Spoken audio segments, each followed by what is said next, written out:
So we are here to break down the pivotal moment from Wicked High Mileage and Frisbees.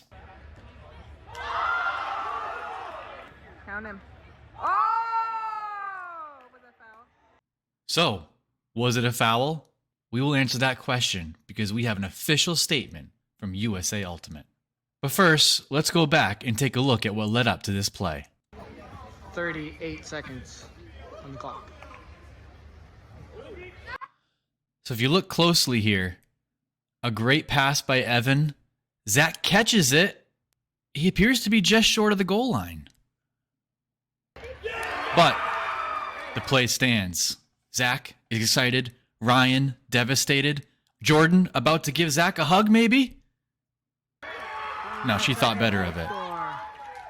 Frisbees have the lead. 6-5. Definitely lost on this one. Even Wicked High Mileage camera guy Tyler Chaber thought the game was over.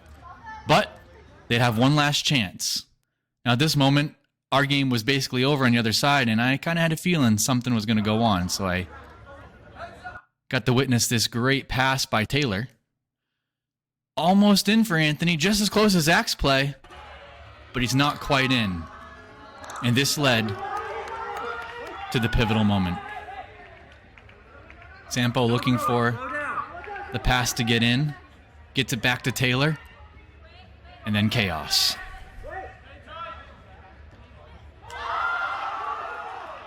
Count him. Oh! Was that foul? Now immediately the question came up, was it a foul? What was going on? Was it a slap? So you can take a look here. Some of the Frisbees think the game is over. They're elated, finally beat Wicked High Mileage.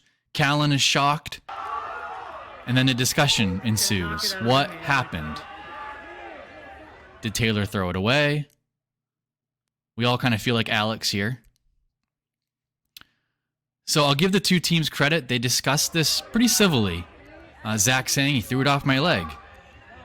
Maybe the game's over. Now I was watching. I was trying to let them solve this on their own.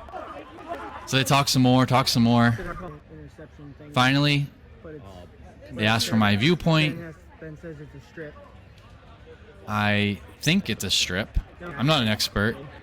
So they decide to replay the play, and Wicked High Mileage ties the game. And we know the rest of the story.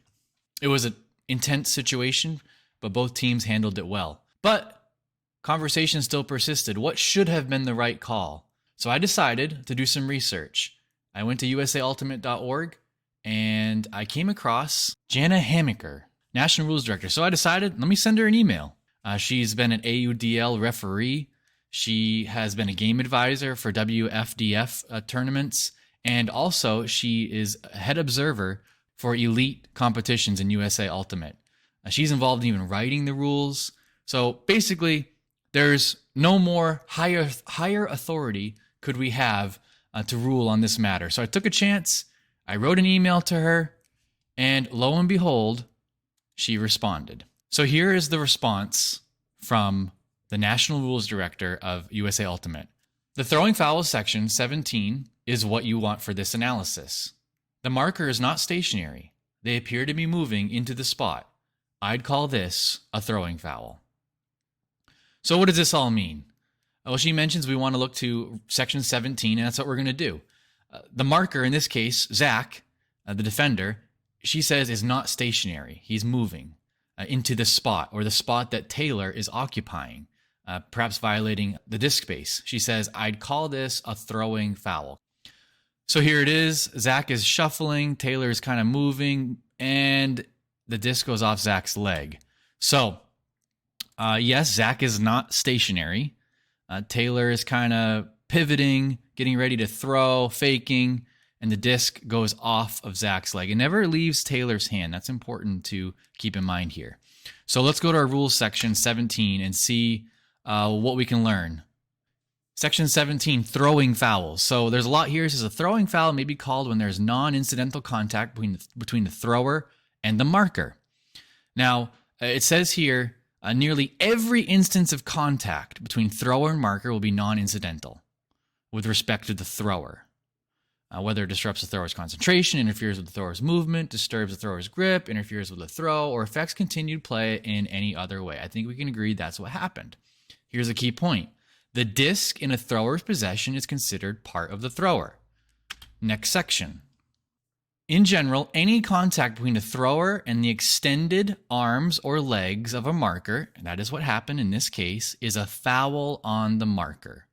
So that'd be a foul on Zach because the disc, which is part of Taylor according to the previous rule, it says unless the contacted area of the marker is completely stationary and in a legal position. Here's a key point. Really, completely stationary. This is very rare. So even though I would say that Zach was pretty still, he's not completely still, and that's what the National Rules Director ruled. Point 3 mentions that any contact that occurs due to the marker setting up in an illegal position is a foul on the marker, like we've established. So she mentioned that Zach moved into his spot, perhaps within that disc space. But here's a key point too.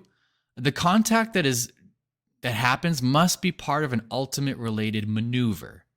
So, and that's what Taylor was doing. He wasn't forcing Zach away from her or anything like that. It was within his right to move that way. So that's why ultimately this was a foul on Zach. So one more point here.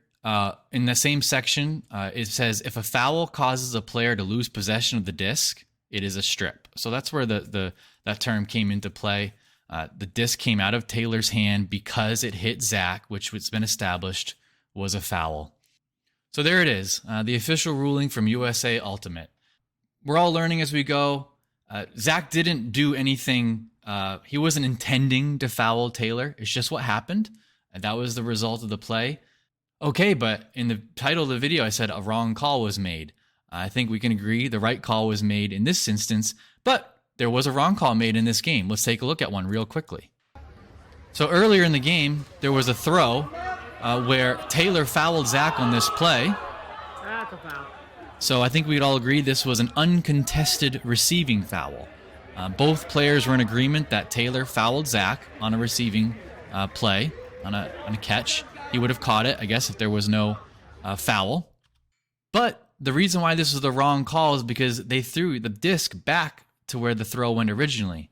According to this rule, if it's an uncontested foul, the foul player gains possession of the spot on the playing field close to the spot of the infraction.